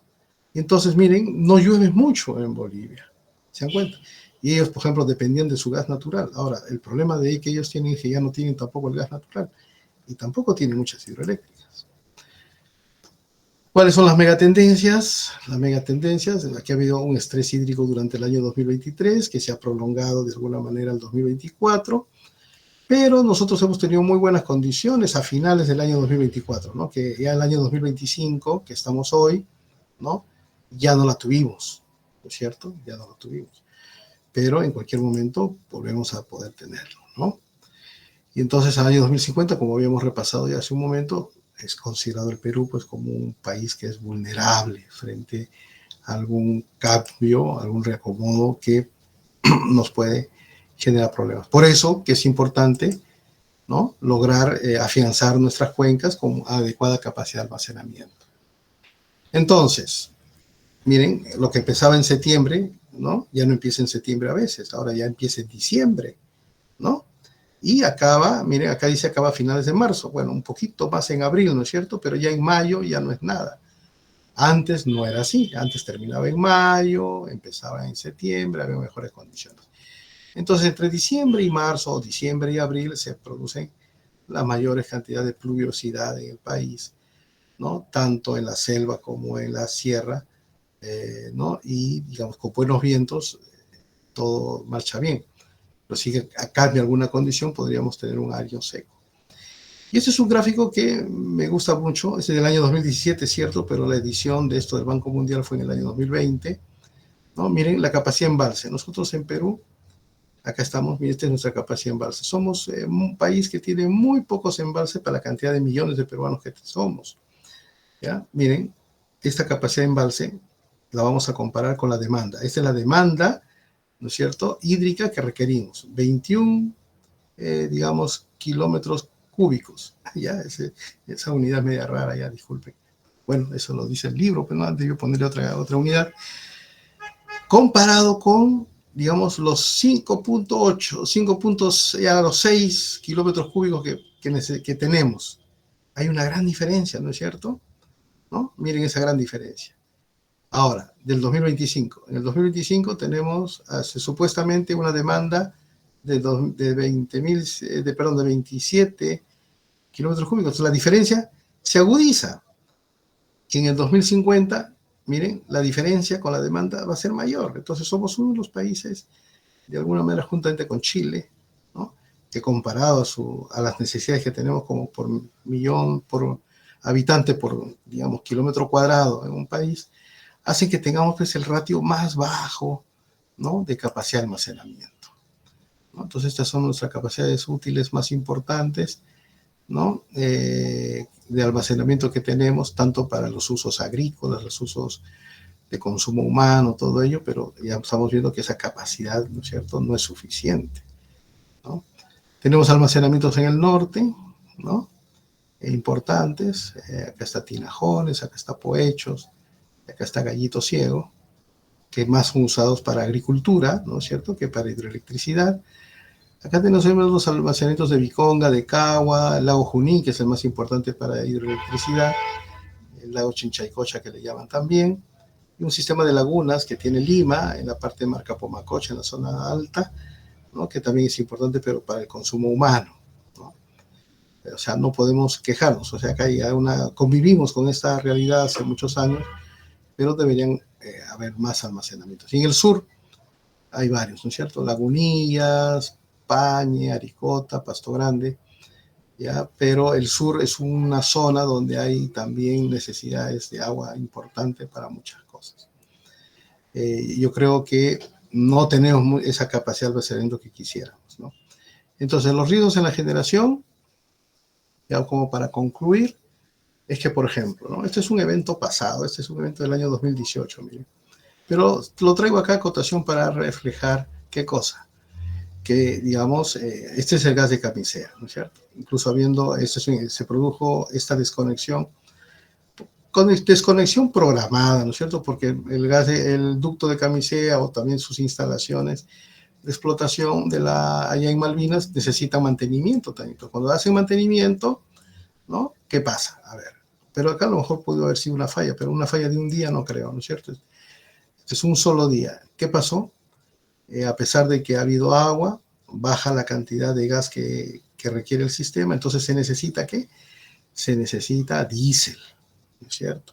Se necesita diésel y se necesita también contar con una reserva, un margen de reserva adecuado en el sistema para suplir esa salida de camisea, ¿ya? Entonces hay dos grandes riesgos en el sistema: la salida del ducto de camisea y también una gran sequía, ¿no? Porque frente a una gran sequía, ya lo hemos visto en las láminas anteriores, por ejemplo, cuando se va el agua, cuando bajó Mantaro nomás por la purga, ¿no? Y después se fue el sol y el viento. ¿Qué cosa ingresó? El diésel. Ahora, eso es visto en un solo día, pero imagínense que haya un problema que represente, por ejemplo, una semana o semanas, o un mes, por ejemplo, que no hay agua, y entonces el problema es complejo. Entonces, siempre tengan esto interiorizado en su cultura energética general, que hay dos grandes riesgos en nuestro sistema, ¿no? La salida del ducto camisea y una gran sequía.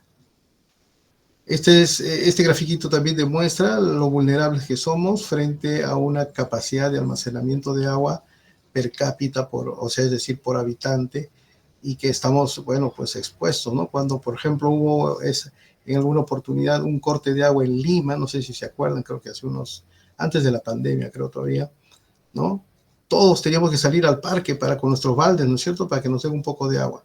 Eso duró 2 días, creo, ¿no? Ahora imagínense que eso dure varios días. Algo parecido sucedió en Uruguay. En Uruguay dieron el permiso para que pudiesen obtener agua del subsuelo, incluso salobre, es decir, con mucho contenido de sodio. Y eso es dañino para el cuerpo, ¿no es cierto? Pero al ver que no había agua, ¿no es cierto?, a veces tenían que un poquito decantar el sodio, darle un tratamiento y tomar lo que había, ¿no? Entonces, el agua es fundamental. Las centrales hidroeléctricas permitirían, de alguna manera, con sus afianzamientos, hacer un mejor uso del recurso hídrico, ¿no?, a efectos de poder, digamos, poner en valor también las otras actividades económicas de su zona de influencia. Que hay conflictos sociales, que hay mucha permisología, que los bancos no quieren financiar con facilidades los desarrollos hidroeléctricos, es algo cierto, ¿no?, pero no inmanejable, ¿no? Imagínense si ahorita queremos incluso traer tecnología nuclear a nuestros sistemas. Yo impulso también la posibilidad de que haya geotermia en el país, que son tecnologías más caras. La hidroeléctrica es una tecnología que puede también ayudar a la flexibilidad del sistema, una tecnología noble. Por ello es que y además con esta tecnología hidroeléctrica y con algún aporte, digamos, del más del 50% a nuestra matriz eléctrica, lo que hace también es regular los precios, no solamente a nivel de costo marginal del sistema, sino también a través de la tarifa, ¿no es cierto? La tarifa eléctrica, que se lo obtiene a través de un planeamiento mayor, un planeamiento más largo, ¿no?, de un horizonte más largo.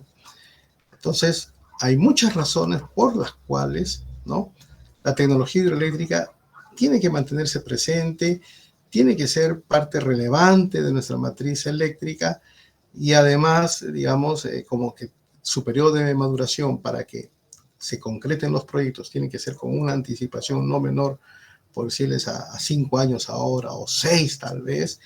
Bueno, hay que, de alguna manera, impulsar su necesidad, ¿no?, y tal vez, como les decía, difundir mejor sus virtudes, sus fortalezas, sus ventajas, ¿no? Toda tecnología tiene ventajas y desventajas, ¿no?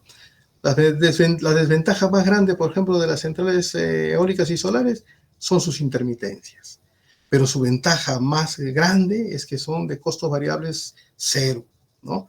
Puede trasladarse esos costos variables cero a la tarifa también, qué bueno que fuera.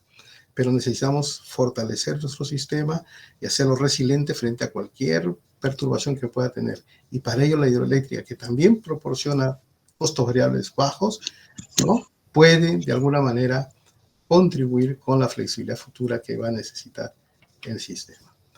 Muchas gracias a todos ustedes. Voy a dejar de compartir.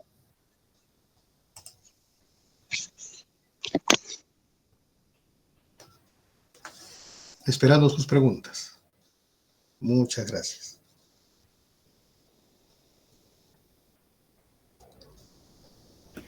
Listo, ingeniero. Muchas gracias por la ponencia. Bastante interesante al momento todo lo que ha podido compartir con nosotros. Agradecemos bastante su tiempo. A continuación pasaremos a las siguientes preguntas que han planteado los asistentes a esta reunión. Tenemos algunas preguntas bastante interesantes que abarcan bastante sobre lo que ha podido transmitirnos esta noche. Comenzamos, por ejemplo, con una pregunta con respecto a si puede comentarnos cómo se determinó el potencial hidroenergético en el Perú y cuándo fue su última actualización. Ya, qué interesante pregunta. Las estimaciones que a veces se abordan y que fue ratificado en el año 2013, si no me equivoco, 12, por un consorcio de empresas, no recuerdo de su procedencia, pero digamos, la versión original fue dada en los años 70 por una misión alemana. En los años 2013, como les dije, fue ratificada, pero ya con otro tipo de análisis, un análisis más moderno, un análisis de índole, digamos, satelital, ¿no? Antes, digamos, la técnica radicaba en conocer las cotas y, digamos, las posibilidades de obtención, digamos, de alguna manera del potencial con estaciones hidrometeorológicas, con datos de medición y con lecturas, pues, geodésicas, ¿no? Que tenían que hacerse, digamos, como decía, por misiones en tierra, ¿no? No había ni drones en esa época, obviamente, que ayudaran. Entonces, todo era, digamos, un poco, digamos, entre comillas, más rústico, ¿no? Pero permitían, de alguna manera, desarrollar los objetivos que se requerían, ¿no? Por ejemplo, que el potencial se fuera bien estimado. Ahora ya lo hacen con tecnología satelital, ¿no? Y con incluso ahora seguramente con toda la información que abunda, pues, oficial también, ¿no? Y que la inteligencia artificial lo puede también corroborar, ¿no? O puede también coadyuvar a tener un mejor o un más aproximado resultado, ¿no? Eso es en estas épocas. Ahora, eso es hasta donde yo me acuerdo, ¿no? Ahora, si ha habido una actualización ahora última, esa sí ya no estoy al tanto. Gracias. Perfecto, ingeniero. Muchas gracias. Pasamos capaz a unas preguntas un poquito más específicas que hemos tenido por parte de los participantes. Acá tenemos una pregunta bastante interesante también que nos comenta que sobre solo el 6% del potencial hidroeléctrico No le copio del bien. Perú Disculpe. utilizado, ¿qué proyectos hidroeléctricos están? No le estoy copiando bien, Christopher. Tal vez puede cerrar su cámara para, digamos, no consumir bytes.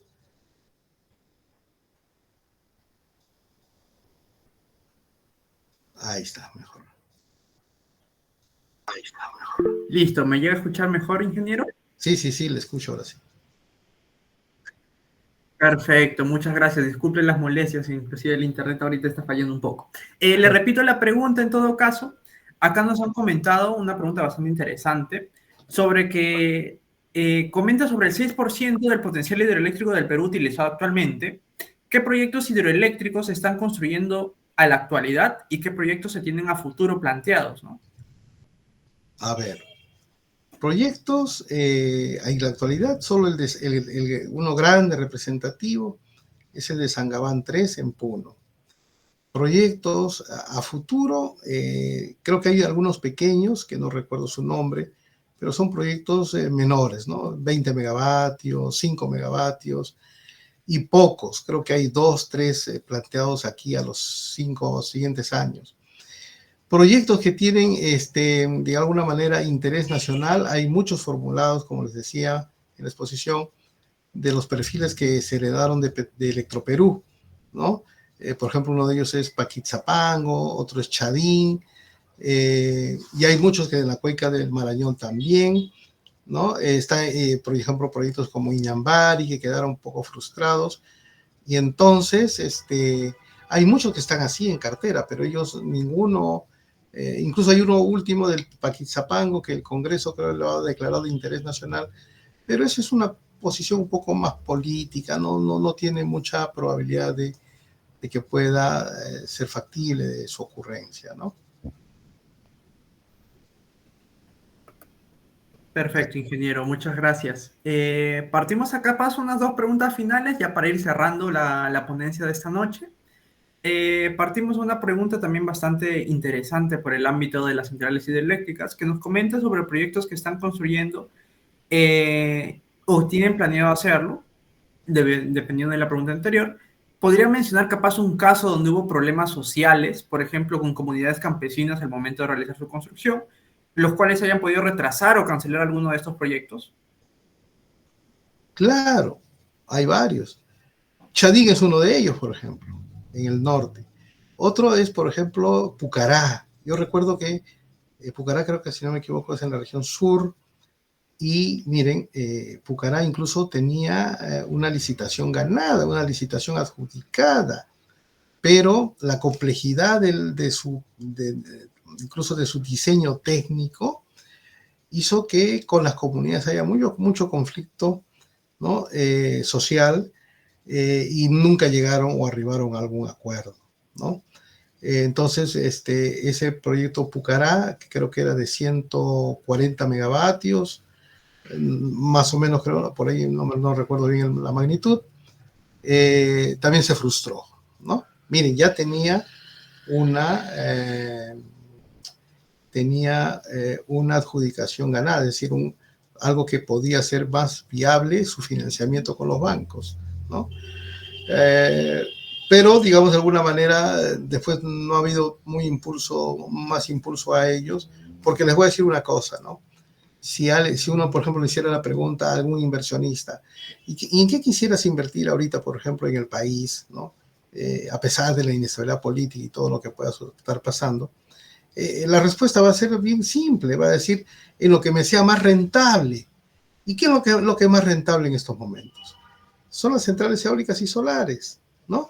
Es decir, la rentabilidad no solamente se tiene que observar desde el punto de vista de que estamos viendo algo que va a durar 100 años en el futuro, no, sino tal vez es lo que voy a recuperar más, es la tecnología que me permite recuperar más pronto el dinero, ¿no? Y entonces eso de ahí es las eólicas y las solares, ¿no? Pero, como les decía, ¿no?